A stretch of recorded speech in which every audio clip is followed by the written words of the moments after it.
ہر قوم اور ملک کی اپنی ایک تہذیب اور ثقافت ہوتی ہے جسے حرف عام میں کلچر کہا جاتا ہے، مگر بدقسمتی سے ہر گزرتے دن کے ساتھ پاکستانی ثقافت پر مغربی ثقافت کے رنگ اپنا اثر دکھانا شروع ہو گئے ہیں۔ پہلے مغربی کلچر ہمارے زبان، لباس اور رہن سہن پر اثر انداز ہو رہا تھا، لیکن اب بات اس سے بھی آگے نکل چکی ہے۔ ہماری نوجوان نسل باقاعدہ طور پر مغربی کلچر کو اپنا چکی ہے، جس کی سب سے بڑی مثال ویلنٹائنز ڈے ہے۔ چند برس قبل یہاں کسی کو پتہ تک نہ تھا کہ ویلنٹائن بھی کوئی دن ہوتا ہے، لیکن اب تو چھوٹے سے چھوٹے بچے سے بھی پوچھو تو اسے بھی اس دن کے بارے میں معلوم ہوگا کہ ویلنٹائنز کیا ہے اور اسے منایا کیسے جاتا ہے، رنگ کون سا پہنا جاتا ہے، پھول کون سے رنگ کے لیے جاتے ہیں، یہ سب آج کل کے بچوں کو بھی پتہ ہے۔ بات ہو رہی ہے ویلنٹائن کی، تو آپ کو بتاتے ہیں کہ ویلنٹائنز ڈے ہے کیا اور اس کے حوالے سے کون کون سی 3 داستانیں مشہور ہیں۔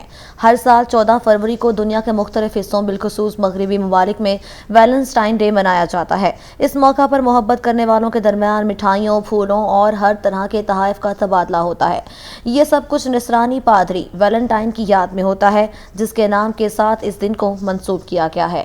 ویلنٹائن کے پیچھے کیا کہانی ہے؟ کیتھولک چرچ کی تاریخ میں کم از کم 3 مختلف افراد ہیں جن کے نام ویلنٹائن یا ویلنٹینوز تھے، اور ان تمام نے ہی اپنے نظریات اور اصولوں کی خاطر جان دی۔ ایک داستان یہ ہے کہ 3 صدی عیسوی میں جب رومی بادشاہ کلاؤڈیوس کو جنگ کے لیے لشکر تیار کرنے میں مشکل ہوئی تو اس نے اس کی وجوہات کا پتہ لگایا۔ بادشاہ کو معلوم ہوا کہ شادی شدہ لوگ اپنے اہل و عیال اور گھر بار چھوڑ کر جنگ میں چلنے کے لیے تیار نہیں ہیں، تو اس نے شادی پر پابندی لگا دی۔ لیکن ویلنٹائن پادری نے اس شاہی حکم نامے کی خلاف ورزی کرتے ہوئے نہ صرف خود خفیہ شادی رچا لی بلکہ اور لوگوں کی بھی شادیاں کرانے لگا۔ جب بادشاہ کو معلوم ہوا تو اس نے ویلنٹائن کو گرفتار کیا اور 14 فروری کو اسے پھانسی دے دی۔ تاہم دیگر داستانیں یہ بھی بتاتی ہیں کہ ویلنٹائن کو اس وجہ سے قتل کیا گیا کہ اس نے مسیحیوں کو رومیوں کے جیل سے فرار کروانے میں مدد کی کوشش کی تھی، جہاں ان مسیحیوں کو مار پیٹ اور تشدد کا نشانہ بنایا جاتا تھا۔ دوسری کہانی جو کہ آج کے دن سے منسوب ہے وہ یہ ہے کہ جیل میں قید پادری ویلنٹائن کو قید خانے کے جیلر کی کم عمر بیٹی سے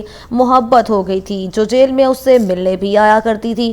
پھانسی پانے سے قبل اس نے جیلر کی بیٹی کو خط لکھا، جس کے آخر میں لکھا، تمہارا ویلنٹائن۔ یہ واقعہ 14 فروری 270 عیسوی کا ہے۔ یہ طریقہ بعد میں محبت پانے والوں میں رواج پا گیا اور لوگ آج تک اس دن محبت کے اظہار کے لیے کارڈز کا تبادلہ کرتے ہیں۔ تاہم ایک تیسری روایت کے مطابق فروری کے وسط یعنی کہ 14 فروری کو رومی اپنے ایک دیوتا کے نام پر سالانہ میلے کا انعقاد کرتے تھے، جہاں میلے میں لڑکیوں کے نام ایک برتن میں ڈال دیے جاتے اور مرد بغیر دیکھے جس لڑکی کا نام نکلتا وہ انہی کی ساتھی بن جاتی اور بعض مرتبہ شریک حیات بھی۔ ناظرین، 5ویں صدی عیسوی کے اختتام پر اس تہوار کو کلیسا کی جانب سے ممنوع قرار دیا گیا تھا، جس کے بعد اسے ایک بار پھر سے منانے کی اجازت مل گئی۔ بات کی جائے اگر پاکستانی عوام کی تو ان میں اکثریت کو اس دن کی حقیقت تو معلوم نہیں، البتہ نوجوان لڑکے لڑکیاں اس دن کو پوری تیاری سے منانے میں مگن دکھائی دیتے ہیں۔ اس غیر اسلامی تہوار سے بچنے کے لیے ضرورت اس امر کی ہے کہ ہماری نوجوان نسل ہوش کے ناخن لیتے ہوئے مغربی تہذیب کو ترک کرے اور اپنی تہذیب کو، ثقافت کو اپنائے، تاکہ معاشرے میں امن اور ہم آہنگی ہو۔